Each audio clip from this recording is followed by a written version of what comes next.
Yan. So, hi everyone. We're gonna do another vlog. Evening edition tayo kasi hindi tayo nakakagawa masyado ng vlog sa morning. So, ngayong gabi after ng may may trinit tayo, no? Um, na pasyente. Ngayon lang din tayo ulit makakapag-vlog after nun, no? So, first and foremost sa mga itong vlog natin ay para sa mga estudyante, yan, sa mga students or kahit hindi students, kahit na siguro yung mga nag-aaral na mga dapat mapag-aralan sa kanilang trabaho. Kasi 'di ba, sometimes when we work, pag tayo nagtatrabaho, kailangan natin pag-aralan yung mga bagay-bagay na yun para talaga tayo dun sa mga gawain sa work.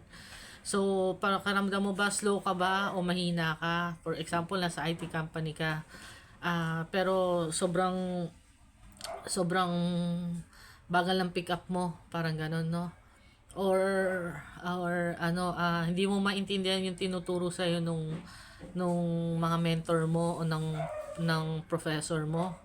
O kaya naman estudyante ka pero pakiramdam mo slow ka o bobo ka o hindi talaga pumapasok sa utak mo lahat ng pinag-aaralan nyo. So, remind ko lang kayo, no, kasi hindi porket slow ka o mabagal ka or mabagal yung pag-intindi mo, mahina ka na or mentally slow ka or hindi ka makasabay sa iba, no. Maraming matatalinong tao na mga hindi nga nakapagtapos pero so genius pala, sobrang talino pala, thinker pala, ganon, no. So, hindi masasabi na porket bumabagsak ka sa grades mo o hindi mo nasusundan yung lecture, slow ka na, no, or mahina yung pag-iisip mo o bobo ka na, parang gano'n, no. Hindi totoo yun. Maraming matatalino na akala ng professor nila or teacher nila mentally slow sila, like si Einstein. Napakatalino, genius nga, no, nung tines yung brain niya. Pero ang sabi ng teacher niya sa kanya nung 7 years old siya, bago lang siya nakapag-start magbasa. Yun, si Einstein yun, 7 years old, bago lang siya nakapag-start magbasa. At ang sabi ng teacher niya sa kanya, mentally slow daw siya o napakabagal o kupad ng isip niya para ma-solve or masagot yung mga pinapaaral sa kanya. Si Thomas Edison, 'di ba? Inventor ng ilaw yan or bulb. 12 years old siya nung kinik out siya sa school, no? 12 years old siya kasi sabi nga ng teacher niya, mentally din siya, para din siya si Einstein.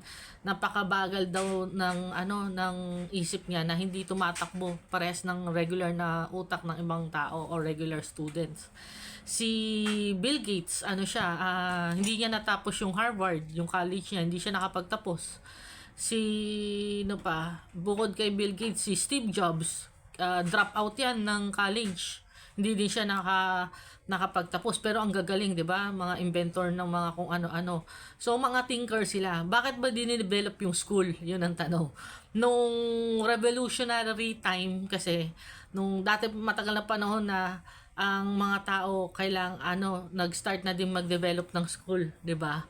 At yung school ginawa talaga 'yon para yung mga tao sumunod sa mga protocols o yung mga pinapagawa. Kasi nung revolutionary time, kaya dinevelop yung school kasi gusto nila ng mga tao na manggagawa sa mga factory. Totoo lang. Sa mga factory, kailangan sumusunod yung tao. Dapat may pinapaaral sa kanila tapos sumusunod sila. Kaya sa school, ganon din yung implementation. Kailangan sumunod ka sa school. Kailangan mong i-memorize, totoo lang. Kailangan mong i-memorize yung mga lecture na binibigay. So, ang nangyayari, ang school, hindi talaga ginagamit yung isipan mo para mag-isip ka. Think out of the box, parang ganon. Ang ginagawa talaga ng school is pinapamemorize ka lang eh. Totoo lang. Pinapamemorize sa'yo at kinabukasan, i-exam mo yung minemorize mo o tinandaan mo o inaral mo. And marami sa kanila na mga genius pa, bumabagsak sa ganon. Bumabagsak sa mga exams. Pero yung mga yung regular na estudyante lang, pag-aralin mo siya ng 4 hours, 6 hours, even 8 hours, and then kinabukasan mag-excel siya, papasa siya. Pero yung mga genius, sila Einstein, hindi mo yan mapapaaral. Hindi mo sila mapapasunod. Di nila maaaral yung binibigay mong lecture. Bakit? Kasi hindi sila sumusunod sa alintuntunin. Yan. Ang talagang ano talaga ng school is for you to obey. Para sumunod ka doon sa mga alintuntunin na binibigay sa'yo. So, ang nangyayari talaga basically is memorization. Dapat magaling ka lang mag-memorize. 'Di ba? Kasi kinabukasan yun ang exam mo o the next week yun ang gagawin mo, yun ang i-exam mo. So, para sa akin, yung school puro memorization dati. Kaya yun nga sabi ko, 'di ba, nung revolutionary time, kailangan nilang i-memorize yung mga binibigay sa kanila para pagdating nila matapos sila ng school, pagdating ng trabaho, kasi kailangan sila as a factory sa factory, parang factory worker, sumusunod sila sa mga papagawa sa kanila. Ganon dati, no? Pero ngayon, ang school natin, syempre, nag-evolve na rin, 'di ba? Nag-evolve na rin, may mga pinapagawa na tayo na talagang pinag-iisip natin yung mga estudyante, 'di ba? At marami ng mga event o mga sinasalihan, no? Na mga for example, hindi lang naman lahat memorization, 'di ba? Like for example, sa Girl Scout nagbibigay sila ng mga things para mag-isip yung mga tagapasunod nila, no? Nagbibigay sila ng mga bagay na parang mag-isip yung tao more than the regular na memorization. Kasi nung bata ako, naalala ko yun ng Girl Scout ako dati, grade 2 yata ako nung grade 2. Meron silang binibigay, meron kaming mini-memorize, diba? Sa school talaga meron talaga pinapamemorize. Pero meron din na parang mga event like bibigyan kayo ng materials, tapos mag-iisip kayo anong gagawin niyo doon sa materials na yon. Nung time na yon, binigyan kami ng dyaryo lang, mga dyaryo.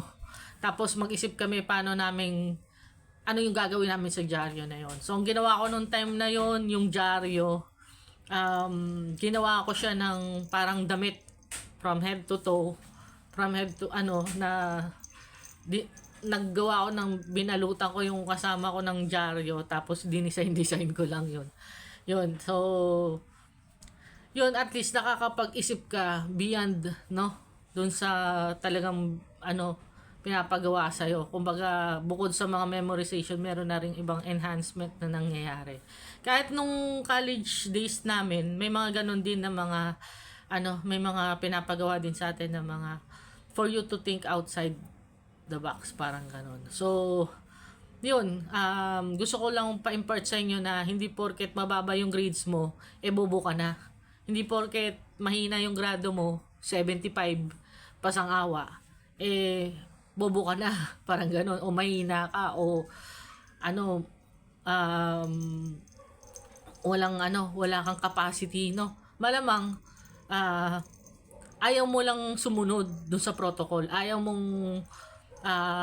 mong sundin kung ano yung pinapagawa. Kasi nga, ang talagang genius kasi, may sariling pag-iisip yan, may sariling gusto niya.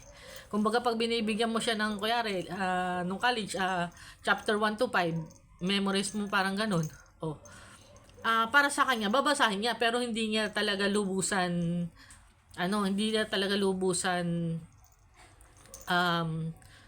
aaralin talaga, no? So, pwedeng yung regular student, pumasa nga ng malaking grado, pero yung genius hindi, no? So, laging yung tatandaan, there are a lot of things and a lot of ways para matuto ka at ma-enhance mo kung ano yung mga nasa isip mo at pananaw, no? Hindi lahat kasi sumusunod dun sa gustong ipamemorize, no? Kung coding man yan or what, no? So, yun, in-encourage ko lang kayo na pag sinabihan kayo ng hina mo o ang bobo mo o ang slow mo, hindi ibig sabihin yun ka na ha. Lagi mong iisipin na, oo, medyo slow ka ngayon o hindi mo maintindihan kung ano yung mga bagay na tinuturo. Pero baka kasi, um, hindi mo lang kaya sumunod dun sa alintuntunin or dun sa binibigay sa'yo. No? So, hindi ibig sabihin na mabagal ka sa school, o hindi mo maunawaan yung buong lecture or yung bakit ka bumababa yung grade mo sa exams sa school, mahina ka na. No? At times, doon nga nalaman ng mga geniuses sila. Yung mga minention ko, like sila Steve Jobs, si Thomas Edison, si Einstein, si Bill Gates, yung mga yan, 'di ba? Hindi nga sila nakagraduate eh. Pero 'di ba sabi niya nga, 'di ba? Sabi nga hindi man ako graduate pero kaya kong mag-hire ng ilang mga tao na graduate at kunin ko sa kumpanya, parang ganon. Yun. So ibig sabihin, genius talaga, 'di ba? Wala na siyang pakialam kung graduate man siya o hindi sa college eh. Ang instinct niya na lang is kahit di ako makagraduate, mag-aaral na lang ako ng mga tao na graduate para magtrabaho sa akin. Parang gano'n. So, yun. Hindi porket slow ka na. Tandaan mo lagi yan. Sige. Hope to see you again. Till next time. Bye.